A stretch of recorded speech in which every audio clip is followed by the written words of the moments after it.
Our game today is brought to you from the beautiful AT&T Stadium in Dallas, Texas. And it's a beautiful, one of the greatest stadiums, if not the greatest stadium in the whole world. Howdy folks.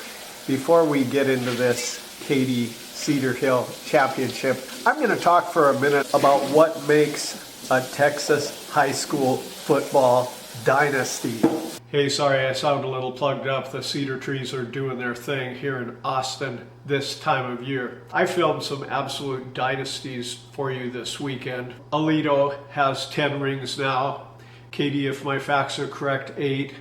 Westlake, if my facts are correct, 8. South Lake Carroll, if my facts are correct, 8. And my window into what makes a Texas football dynasty is Lake Travis, because my son played for them. In 2015, he graduated, and in that 6-year period before that, while Abe was with Lake Travis, I believe they won state 3 or 4 times, and they have 6 rings themselves. So here's the 3 ingredients that I saw that made a Texas high school football dynasty. Number 1, do you know what that is? Right, it's a funnel. Now here is how the funnel works. Once you are a nationally recognized football team in Texas, or in California, or in Florida, or Bishop Gorman in Nevada, you are on the radar of parents who know they have a kid who is really good. People come from all over to bring their kid into your program. Now in the spring football session at Lake Travis, we have 156 colleges that came to look at the guys in spring football. Here is a run that Abe pulled off in spring football that year, right in front of the Penn football coach that really got him an offer from Penn.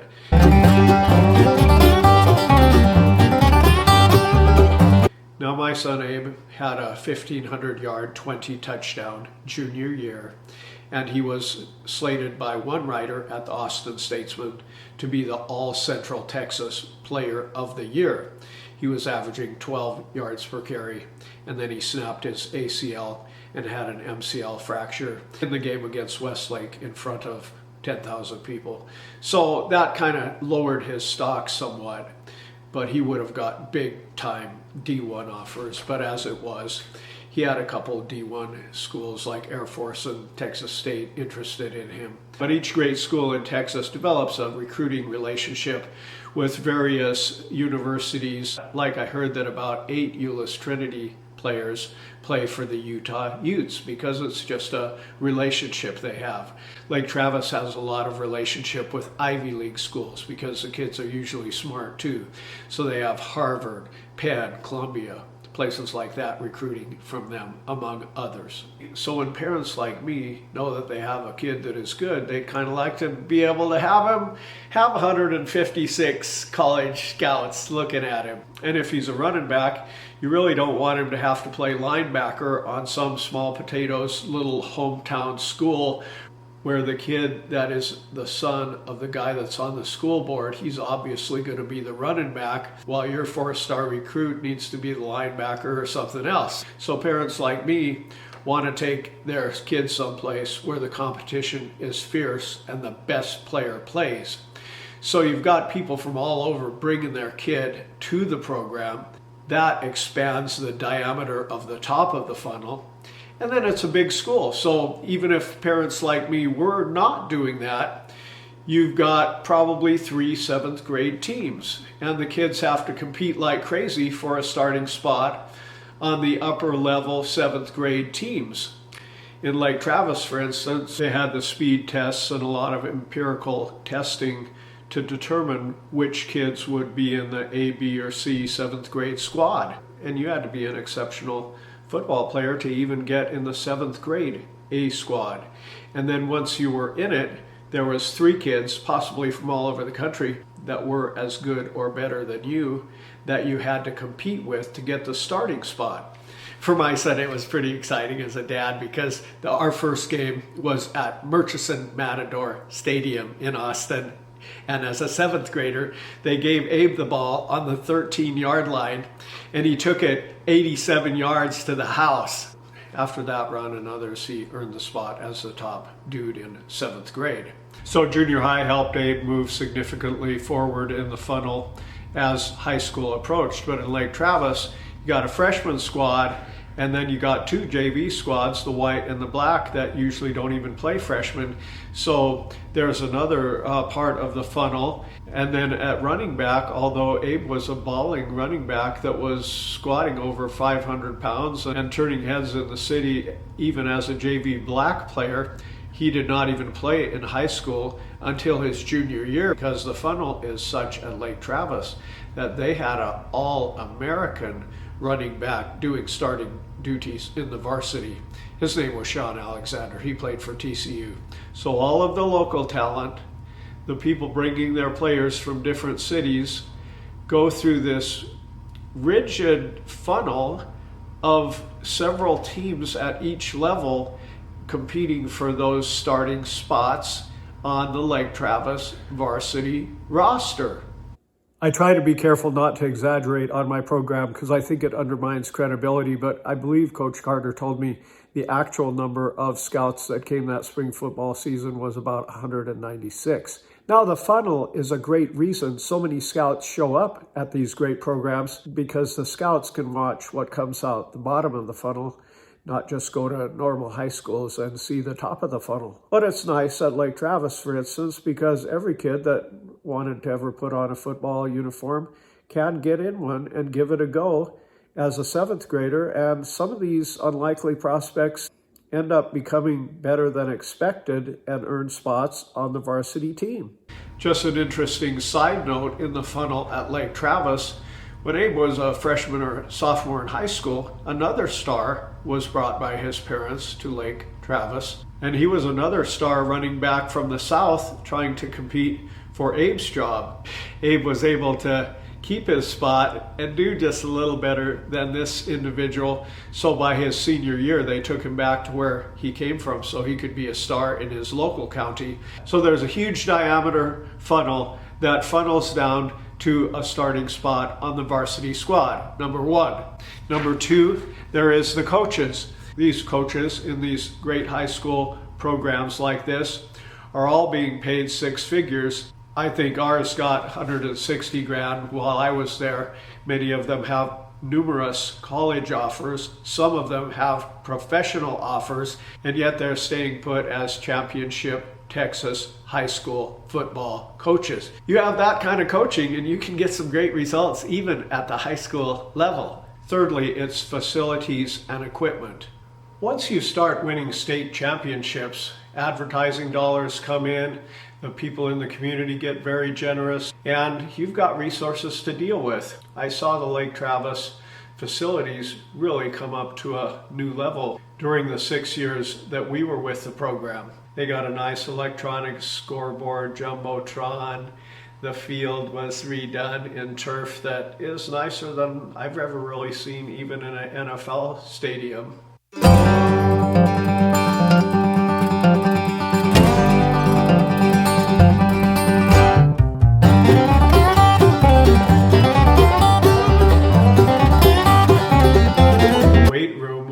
Big and beautiful, and it was rumored that even personnel from the Dallas Cowboys came to check it out and get some ideas for their new weight room. As for equipment, I don't think my son played in the same uniform more than twice his senior year, because you've got Under Armour and all these sponsors helping with great equipment and different cool styles of uniforms for each game. The program can just pick up momentum like a snowball, gathering snow as it goes down the hill until it's a monster that can't be stopped.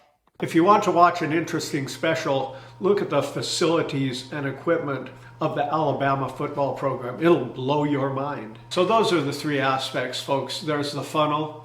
Now with Katy, that's a huge suburb of Houston, Texas. They have about 10 Katy schools. In fact, Katy's only loss this year was to Katy Tompkins, another Katy program. So you've got so many kids coming in the funnel, a strict and disciplined program that gets them out you've got coaching, and you've got facilities and equipment. When Abe went to Penn to play college football, almost all of the equipment and facilities were on an inferior status to what he experienced at Lake Travis. But that's Friday Night Lights in Texas, folks. It was actually kind of funny because here in Texas, the stands are just electric and ablaze with fans with their cowbells, that even when the other team is 50 points down, they're screaming, "Kill 'em! Party at the quarterback!"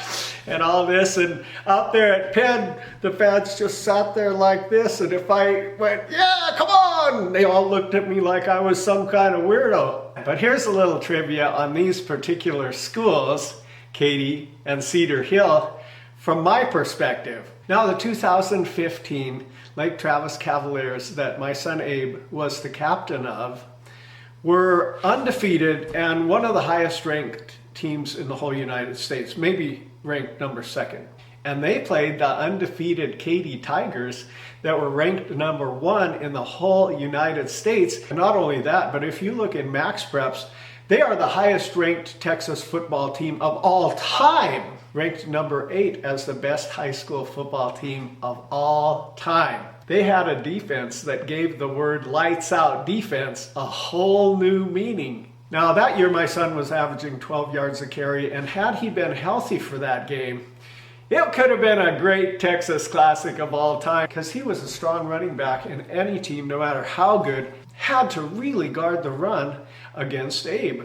And once they were guarding the run, the play fakes worked like magic, and Charlie Brewer had plenty of time to hit the amazing receivers like Cade Green and Malik Barkley. But Abe was out for that game, and our defensive captain, Sammy Ochoa, had gotten in a car wreck. So what would have been one of the classics of all time turned into not a blowout, but a convincing victory for Katy. Now, on the Cedar Hill side, here's my trivia. Cedar Hill is a great program that you'll always hear their name in the conversation among the great Texas high school football programs. And in 2013, Baker Mayfield was the quarterback of the Lake Travis Cavaliers. And as I said, Abe was in the under squads, but Lake Travis played Cedar Hill in the late rounds of the playoffs. I think it might have even been a semifinal game. Like, they had a guy, and you Cedar Hill fans will remember this, they had a guy that played either offensive or defensive line, I think defensive, that was 340 pounds of solid muscle. And he was so big that he could only play 3 downs at a time. I believe that year Cedar Hill was ranked number 1 in all of Texas, and possibly number 1 in the nation. And they did beat Lake Travis. But anyway, folks, enjoy the game between these two stellar high school programs. Superpowers. The side judge, Buddy Bergeron. The field judge, Scotty Allen. And the alternate is Alvin Wright.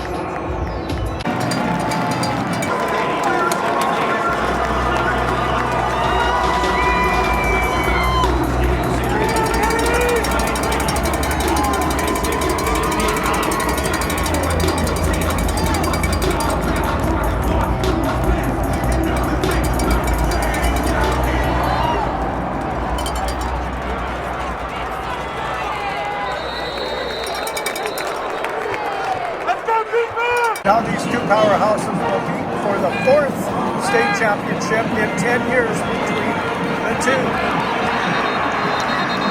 That pass was from Katy Salter, the star quarterback who's committed to Tennessee. Salter back. Looking, decides to just run it. Now he has 1,000 rushing yards on the season, so running it is no problem for Salter.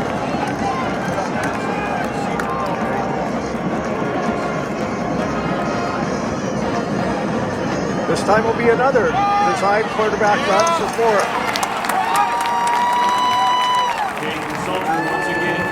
Salter in formation, drops back, looks left, looks right, he's got his guy, it's incomplete, couldn't quite haul it in.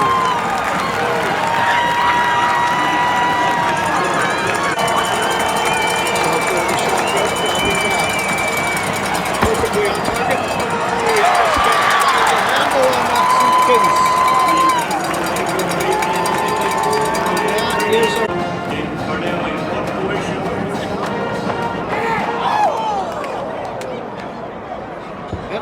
Katy for doing so. Clear back to the 4-yard line. They pin him deep. The Tigers are on the march. That'll be Davis for giving them some breathing room.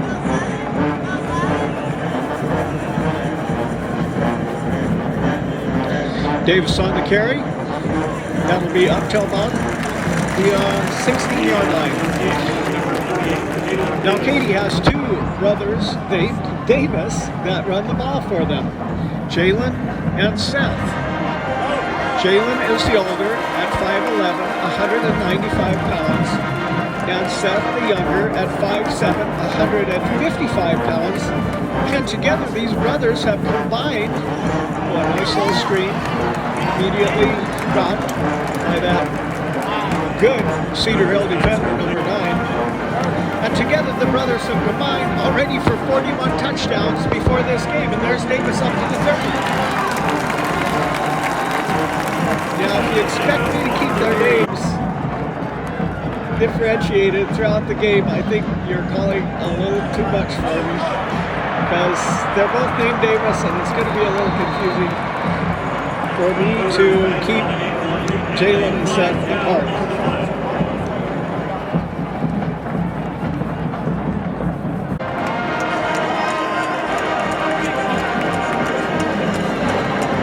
Okay, ribbon back. Now at the 16. Davis through the hole, not much there.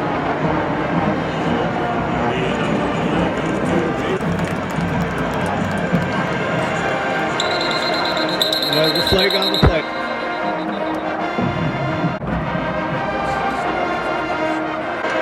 Dropping back, giving it to Davis. He's got room. He's up to the 25. He's up to the 25.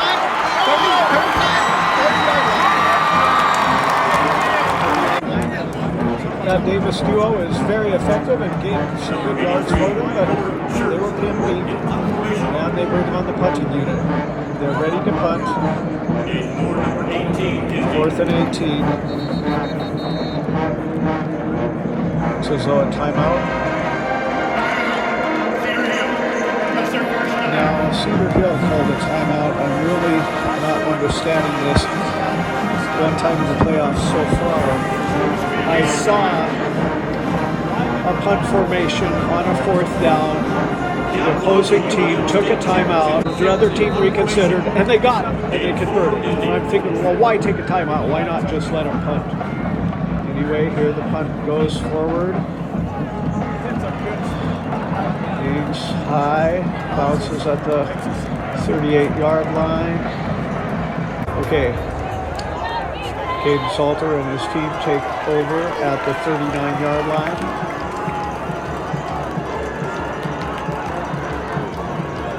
Nice touch on that little screen pass, and he's got room.